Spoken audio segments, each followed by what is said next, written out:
Cilacap. Iya, iya yang apa-apa. Pakai bahasa Cilacap aja. Kalau bahasa Indonesia enggak tak jawab. Pokoknya kalau bahasa Indonesia enggak usah dijawab ya. Ya. Dan pakai bahasa kasarnya enggak boleh, bahasa halus. Bahasa Cilacap kepriben lah, bocah gitu. Kepriben. Serikase weh. Kepriben.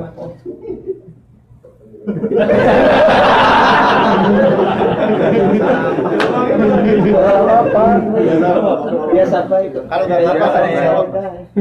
Anggap saja tanya sama ini loh, enggak tanya sama. Ya sudah, bisanya. Akun buat. Ya wis oleh ono. Naik ngaji nang YouTube. Apa entuk pahala? Kentul.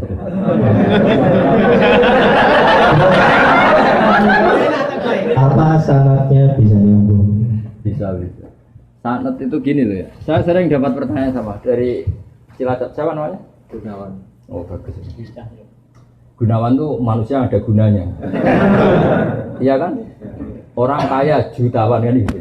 Tukang pewarta hartawan. Tukang ada gunanya. Maka kalau nyuruh sama ini gunanya banyak. Ya semuanya nyuruh pakai ini aja. Pasti gunanya banyak. Jadi orang kalau kaya jutawan, pewarta wartawan. Ya. Kalau orang kelayaban bisa tawan wisata, tukang kelayaban kan. Jadi apa? Tawan. Kalau banyak gunanya, kalau banyak masalah. Begini ya, jadi ngaji saya di YouTube itu dari awal sudah saya ikhlaskan lillahi ta'ala, dan otomatis secara sanad itu tersambung. Yang ada syarat ketat itu kalau mau jadi mufti. Ya jadi apa? Mufti itu orang yang punya otoritas menghukumi halal haram, syarat tidak sahnya sholat atau syarat sah tidaknya nikah itu nggak boleh hanya sekedar ngaji di YouTube.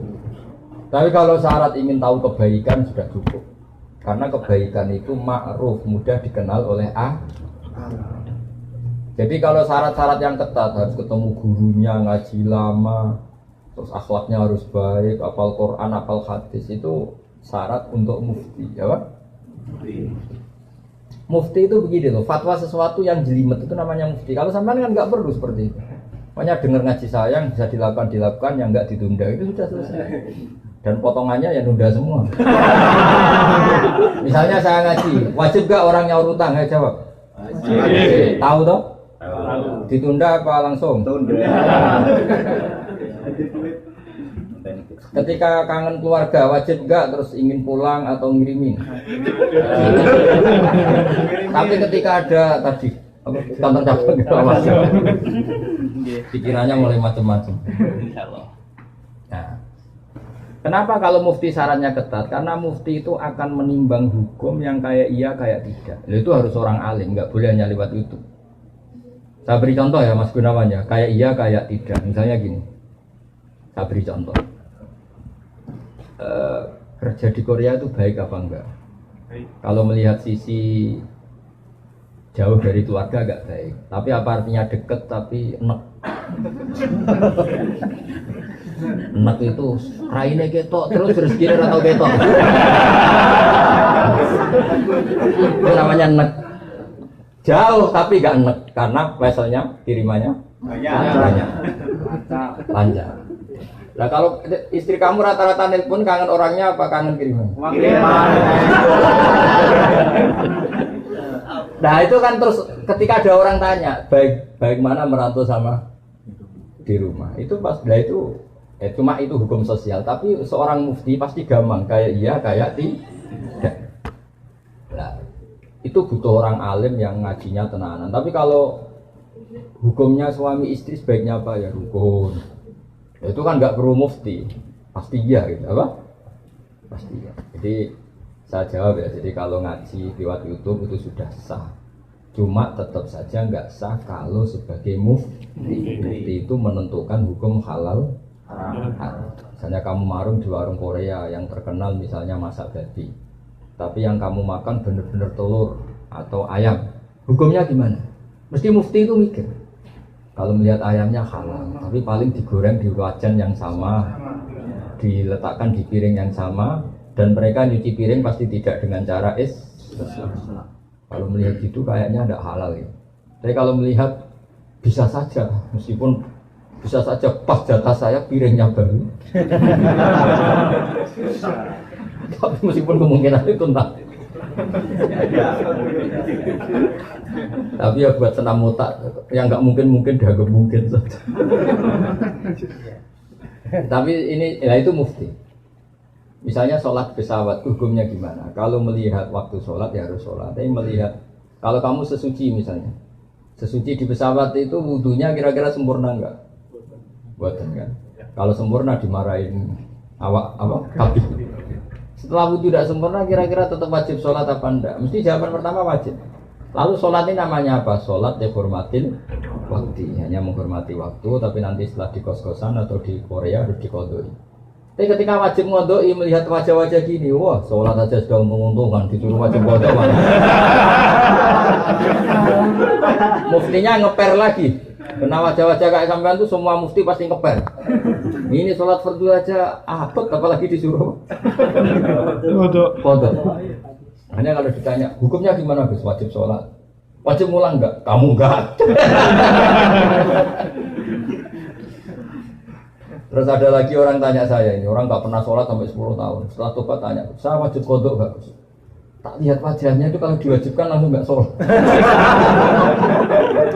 Akhirnya saya sebagai kiai ngakalin, ya sudah penting kamu sholat dulu aja lah, nggak usah tanya kodoknya. Setelah setahun datang lagi, sudah tahu nikmatnya apa? Sholat. Gus caranya kodok gimana? Sudah nggak tanya kodok wajib enggak? Caranya kodok gimana? Saya bilang ya pokoknya tiap sholat kamu 2 kali aja, nggak usah langsung banyak apa? Tiap sholat 2 kali. Yang satu untuk sholat wajib hari ini, yang satu untuk nyaur utang yang dulu. Karena kalau langsung dihitung 10 tahun tuh sebulan kali 5, 10 hari aja berapa? 10 hari kali 5 waktu sudah 50. Berarti tiap 1 bulan 150. 150 kali 12 berapa? Banyak ya. Kali 10 tahun. Lihat raweh saja dia takut apalagi.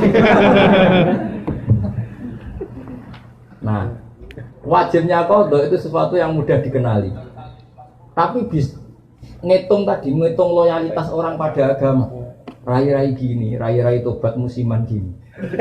Kalau langsung diwajibkan itu malah apa bahaya. Makanya bilang ya sudah sholat dulu aja. Katanya kiai harus ngodok ikut 10 tahun sudah, saya sholat dulu aja, tidak usah tanya itu. Makanya dulu tuh ada cerita unik, ini guyonan saya sebagai penghormatan pada Korea palsu ini ya. Ada kiai itu kan rata-rata anaknya cantik. Kalau anaknya tidak pati cantik, ya rapati kiai. Kiai betul itu rata-rata anaknya cantik. Karena istrinya rata-rata ya.